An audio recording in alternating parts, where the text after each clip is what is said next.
আসসালামু আলাইকুম। সবাইকে শুভেচ্ছা জানাচ্ছি। মাসুম মাহবুব দেখছেন ওপেন দ্য ইউটিউব চ্যানেল এবং মাসুম মাহবুব ফেসবুক পেজ। পৃথিবীর যে প্রান্ত থেকে যারা দেখছেন সবার জন্য শুভকামনা, ভালোবাসা। দর্শক, আন্তর্জাতিক বিশ্বের বেশ কিছু গুরুত্বপূর্ণ খবর আছে। ১ম যে খবরটি সেটি হলো ভারতের নরেন্দ্র মোদী সরকার তার ৩ টার্মের শাসন ব্যবস্থার, লম্বা শাসন ব্যবস্থার অনেক বড় একটা ধাক্কা খেলেন এবং সেই ধাক্কায় তাকে ছাত্রদের কাছে পরাজিত হতে হয়েছে। তিনি যে চ্যালেঞ্জ করেছিলেন যে তিনি তার কোনো মন্ত্রীকে সরাবেন না, এই আন্দোলনে কিচ্ছু হবে না। অবশেষে ছাত্রদের কাছে পতন হলো তার। ২ নম্বর গুরুত্বপূর্ণ খবর, এবার ইরানের $২০,০০০ ড্রোনের আঘাতে $২ বিলিয়ন মার্কিন ডলারের আকাশ প্রতিরক্ষা বা রাডার সিস্টেম ধ্বংস হয়ে গেল। পাশাপাশি সৌদি এবং ইয়েমেন একে অপরকে হামলা পাল্টা হামলা অব্যাহত রেখেছে। নতুন করে আরেকটা ফ্রন্টে যুদ্ধ লেগে যাচ্ছে বড় আকারে। দর্শক, পাশাপাশি ইরান এবং আমেরিকার মধ্যে নেপথ্যে যুদ্ধবিরতির আলোচনা আবার উঠে আসছে। আমেরিকার বিরুদ্ধে অভিযোগ, আবার আমেরিকা ইরানের বিরুদ্ধে অভিযোগ করছে। আসলে কে কাকে যুদ্ধবিরতির প্রস্তাব দিয়েছে সেই বিষয়ে জানাবো। এছাড়া আরো অনেকগুলো খবর থাকবে আজকের লাইভ সেশনে। প্রথমে আমি ভারতের প্রসঙ্গ দিয়ে শুরু করতে চাই। নরেন্দ্র মোদী তিনি বিজেপি বা হিন্দুত্ববাদী শাসন ব্যবস্থা প্রতিষ্ঠা করে ভারতের মধ্যে একটা লম্বা সময় ক্ষমতায় টিকে আছেন। আর তিনি ক্ষমতায় টিকে আছেন একটি সূত্র বা পন্থা অবলম্বন করে, সেটি হলো যেহেতু ভারতে হিন্দু বেশি, তাই হিন্দুত্ববাদ কায়েম করে। এই নরেন্দ্র মোদী বাংলাদেশে ইসলামী শক্তিকে বলে টেররিস্ট অথবা ধর্মান্ধ অথবা জঙ্গি অথবা মৌলবাদ। কিন্তু ভারতের যে বিজয়, এটা নরেন্দ্র মোদীর বিজয়, এটা হলো হিন্দুত্ববাদ, এটাও জঙ্গি, এটাও ধর্মান্ধতা, এটাও মৌলবাদ। মৌলবাদ শুধু ইসলামের ব্যাপারে নয়, যে কোনো ধর্মান্ধতাকে আমরা মৌলবাদ বলতে পারি। দেখেন, বাংলাদেশে ইসলামী শক্তিকে ঠান্ডা করার জন্য নরেন্দ্র মোদী তার সকল শক্তি ব্যয় করেছে হাসিনার আমলে, স্টিল এখনো করছে। বাংলাদেশের ইস্টাবলিশমেন্ট নরেন্দ্র মোদীর প্রেসক্রিপশনই চলে। কিন্তু এই নরেন্দ্র মোদী কিসের মাধ্যমে ক্ষমতা টিকে আছে? হিন্দুত্ববাদের মাধ্যমে। যে ভারতকে মুসলমানরা স্বাধীন করেছে, যাদের ব্রিটিশ আন্দোলনে সবচেয়ে বড় ভূমিকা ছিল মুসলমানদের। আজকে দেখেন, যে ছাত্র আন্দোলন বা ককরোচ পার্টির যে আন্দোলন, সে আন্দোলনে মুসলমানদের খুঁজে খুঁজে গ্রেফতার করা হচ্ছে। কোথায় কোথায় কোথায় মুসলমানরা পানি খাওয়াইছে, কোথায় মুসলমানরা রাতে কয়েল জ্বালিয়ে দিয়েছে, কোথায় মুসলমানরা খাবার দিয়েছে, কোথায় মুসলমানরা আন্দোলনের সার্বিক সহযোগিতা ছিল, তাদের এখন খুঁজে খুঁজে বের করছে নরেন্দ্র মোদী। তার মানে তার সকল জেদ হলো মুসলমানদের উপর। এটার মাধ্যমে তিনি রাজনীতিকে ভিন্ন দিকে নিতে চাচ্ছেন। তো নরেন্দ্র মোদী যে চ্যালেঞ্জ করেছিল ছাত্রদের দাবি তিনি মানবেন না বা কোনো মন্ত্রীর পদত্যাগ হবে না বিজেপি শাসন ব্যবস্থায়, শেষ পর্যন্ত ধর্মেন্দ্র প্রধান পদত্যাগ করেছেন। অর্থাৎ ছাত্রদের সবচেয়ে বড় যে দাবিটি, সেটার বিজয় এসে গেছে। নরেন্দ্র মোদী সরকারের শিক্ষামন্ত্রী, কেন্দ্রীয় শিক্ষামন্ত্রী অবশেষে পদত্যাগ করেছেন।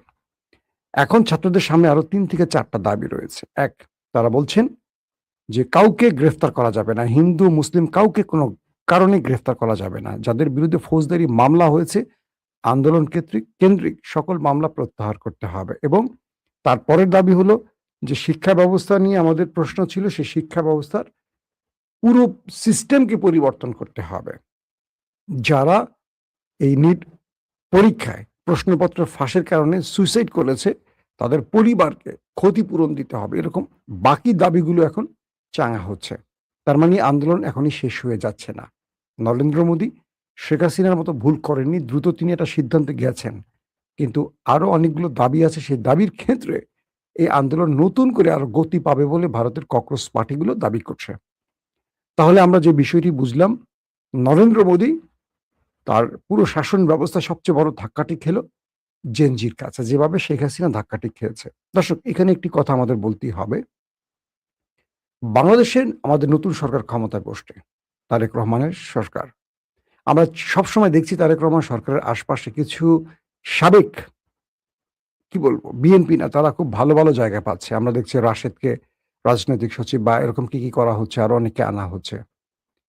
সবচেয়ে বড় হুমকি তারেক রহমানের জন্য এই লোকগুলো হবে হয়তো আগামী দিনে।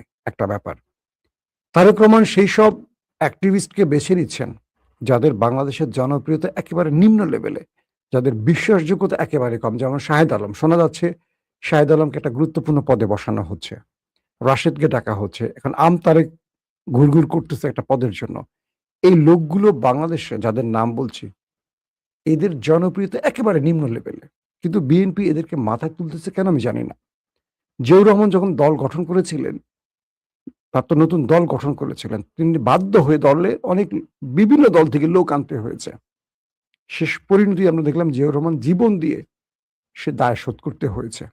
তারেক রহমানের জন্য তো একটা সুবর্ণ সুযোগ আছে, তার বাবার পর তার মা দীর্ঘ সময় বিএনপিকে একটা বড়, বাংলাদেশের সবচেয়ে বড় শক্তিতে রূপ দিয়েছে। তাহলে তাকে এইসব পচা জিনিসগুলোকে কেন দলে ভেড়াতে হচ্ছে আমার জানা নেই।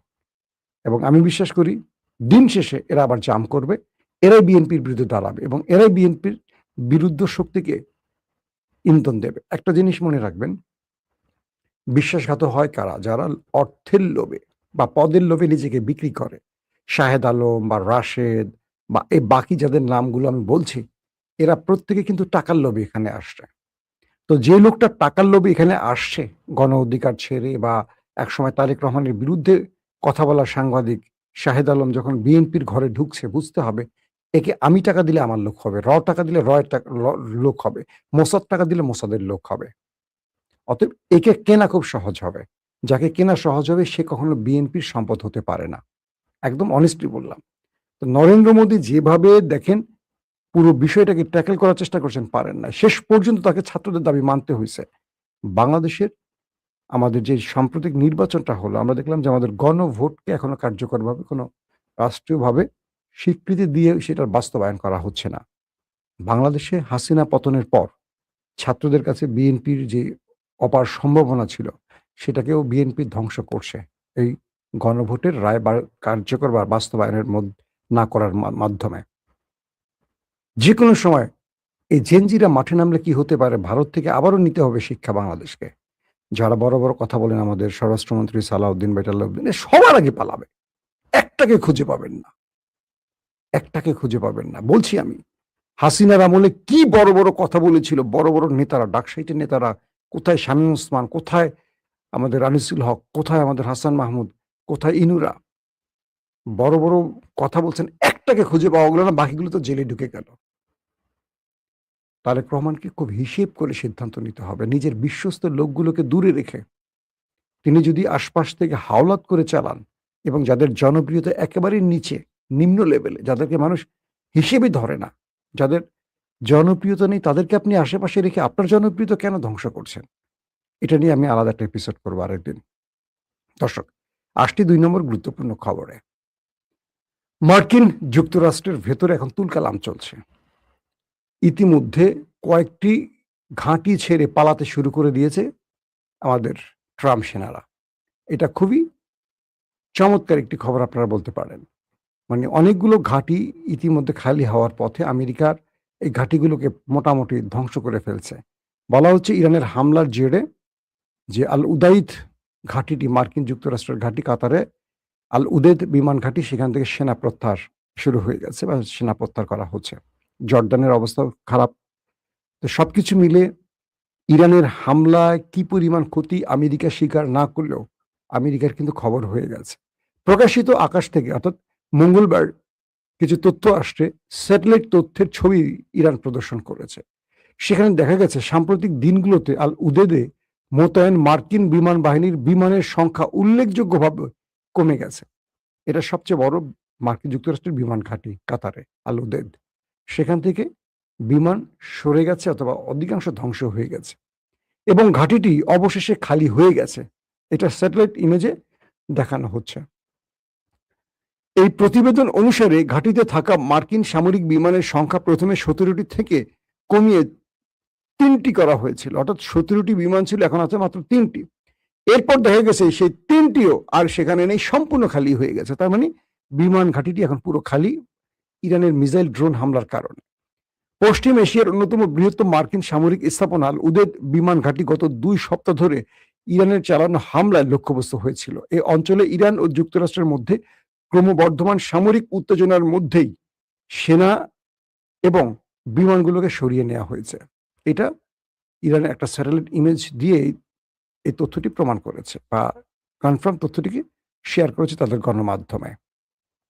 দর্শক, ইম্পর্টেন্ট খবরটা একটু পরে দিচ্ছি, আর একটা ইম্পর্টেন্ট খবর আছে। ইয়েমেনের সশস্ত্র বাহিনীর মুখপাত্র ব্রিগেডিয়ার জেনারেল ইয়াহিয়া সারি তিনি বলছেন যে সৌদি আরবের তেল ট্যাঙ্কারের উপর ক্ষেপণাস্ত্র ড্রোন হামলার কথা তারা স্বীকার করেছে।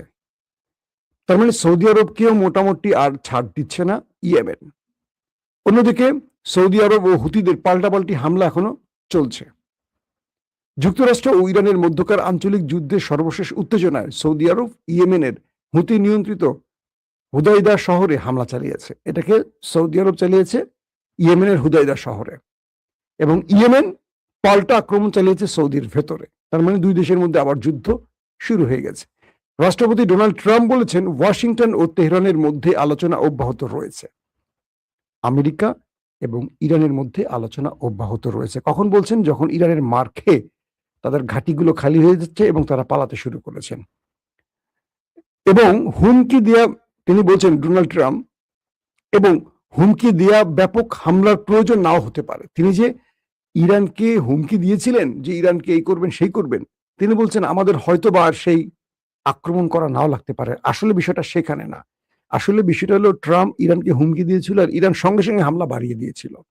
তো ট্রাম্প দেখলো কি রে, আমি দিলাম হুমকি আর ইরান দিল মায়ের। আমি তো মুখে হুমকি দিলাম আর ইরান তো মাইরে আমার মোটামুটি কয়েকশো সেনাকে ওপারে পাঠিয়ে দিল। আমি আপনাদের গতকালকে লাইভে দেখালাম না প্রমাণ সহ।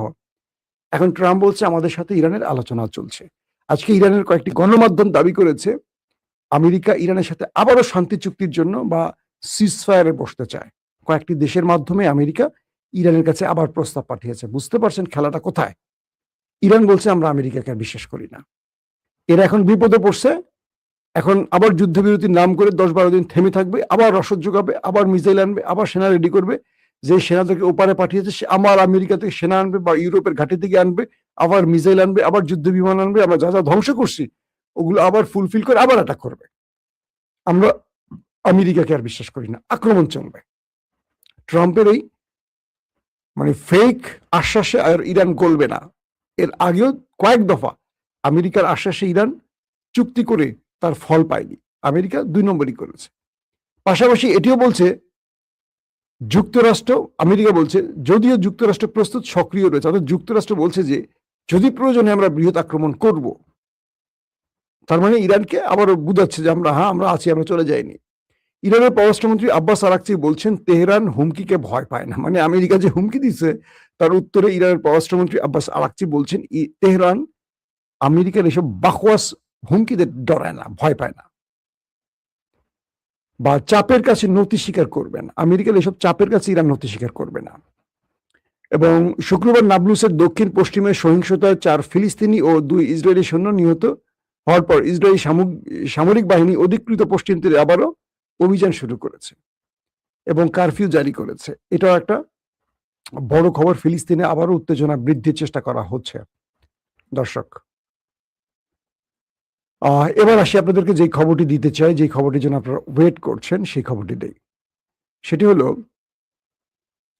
ইরান তার $20,000 দুটো ড্রোন দিয়ে $20,000 মানে 20,000 টাকা আমেরিকার ডলার,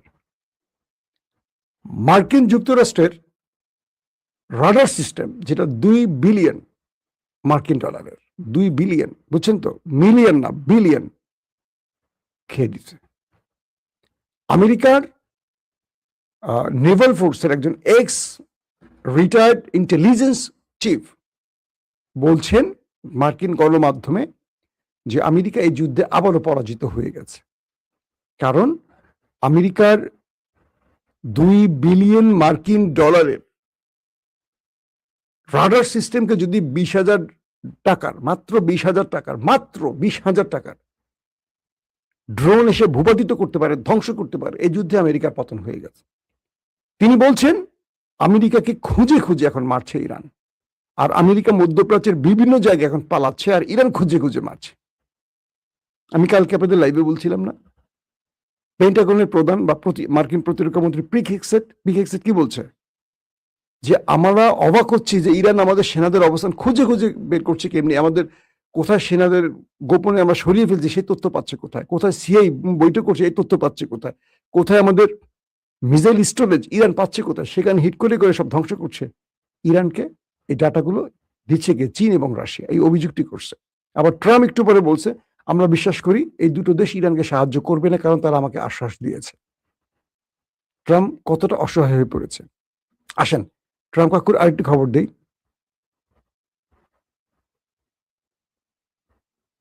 ট্রাম্প বলছেন আমরা এই মুহূর্তে ইরানে বড় কোনো হামলার প্রস্তুতি নিচ্ছি না, কারণ ইরানের সাথে আমাদের আলোচনা চলছে। আশা করবো ইরান আমাদের সাথে গুরুত্বপূর্ণ আলোচনাটাকে মানে গুরুত্বের সাথে নেবে।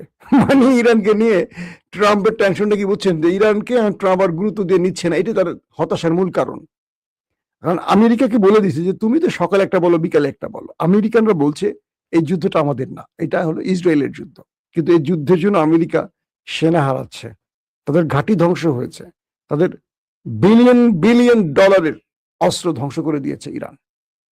দিন শেষে লাভ কার ইসরায়েলের, আমেরিকার কিচ্ছু লাভ নাই। এত সেনা যে চলে গেল, এতগুলো রাডার সিস্টেম, থার্ড সিস্টেম প্রতিরক্ষা, প্যাট্রিয়ট সিস্টেম, মূল্যবান মূল্যবান যুদ্ধ বিমান, ড্রোন এবং ঘাঁটিগুলোকে ইরান একদম মানে সারখার করে ফেলছে মিসাইল ড্রোন দিয়ে। এটার বিনিময়ে আমেরিকা কি পাবে? কিচ্ছু না। অথচ এই আমেরিকা আবার ইসরায়েলের সাথে সৌদি আরবের লেনদেন মানে সম্পর্ক অ্যাব্রাহাম অ্যাকর্ডে সংযুক্ত করতে সৌদির উপর চাপ তৈরি করছে। শুধু সৌদি না, মালয়েশিয়ার উপর চাপ তৈরি করেছে, পাকিস্তানের উপর চাপ তৈরি করছে। শোনা যাচ্ছে বাংলাদেশের কাছেও লেটার আসতেছে যে আব্রাহাম অ্যাকর্ডে ইসরায়েলকে সবাই স্বীকৃতি দাও। ট্রাম্প ইসরায়েলের জন্য আর কি করবে? নিজের সামনেও দিছে, পিছিয়েও দিছে, তারপর আর কিছু নাই বাকি। এখন দিবে কি? মুখ দিয়ে। দর্শক, বিদায় নিচ্ছে আজকের মতো। ইনশাআল্লাহ আগামীকাল আবার দেখা হবে। আজকে সকাল থেকে কোনো সংবাদ দিইনি, আপনাদের প্রচুর কমেন্ট পেয়েছি। তবে ইয়েমেন এবং সৌদি আরবের মধ্যে যুদ্ধটা খুব দ্রুত থামানো উচিত, নতুবা ইরান বিমান ভর্তি করে তাদের এক্সপার্ট এবং সামরিক অস্ত্র ইয়েমেনে পাঠাইছে ইরান। কারণ ইয়েমেন এবং ইরান একেবারে সৌদি আরবের মধ্যে একটা বড় যুদ্ধ শুরু হচ্ছে দীর্ঘ যুদ্ধবিরতির পর। এবং ইরানের যে যুদ্ধ বিমানটি ঢুকছে সেখানে মিসাইল ডিজাইল নিয়ে ঢুকে গেছে। এবং ইরানের সামরিক এক্সপার্ট যারা আমেরিকাকে যুদ্ধে পরাজিত করে এখন পর্যন্ত ইরানের বিজয় ধরে রেখেছে, সেই এক্সপার্টদের একটা গ্রুপ ইয়েমেনে গেছে সৌদিকে ধোলাই দেওয়ার জন্য। সৌদিকে উচিত নিরপেক্ষ অবস্থানে থাকা। যদি সৌদিরা না করে, আমেরিকা তো ঘাঁটি ছেড়ে পালাচ্ছে, সৌদিকে কিন্তু ল্যাংটা করে ফেলবে ইরান, একদম কনফার্ম। ইতিমধ্যে কাতার, কুয়েত, জর্দান, বাহরাইন কিচ্ছু রাখে না, এদের মার্কিন ঘাঁটিগুলোকে সব ছাপা করছে। আমেরিকা আত্মগোপনে আছে। আমেরিকার তাদেরকে সাহায্য করতে গিয়ে উল্টো তাদের সাহায্য লুকিয়ে আছে বিভিন্ন পাংকারে। সৌদি আরব যদি এখান থেকে কিছু শিক্ষা না নেয়, তো ওদের বড় ভাইকে বা বড় বাবাকে পিঠে সোজা করছে, এখন ছোট সৎ পোলাপান যদি লাফালাফি করে কি ঘটবে আল্লাহ ভালো জানে। তাই বললাম সৌদি আরবকে এখানে খুব নিরপেক্ষ অবস্থানে থাকতে হবে। দর্শক, বিদায় নিচ্ছি আজকের মতো। প্রত্যেকে ভালো থাকবেন। আল্লাহ হাফিজ।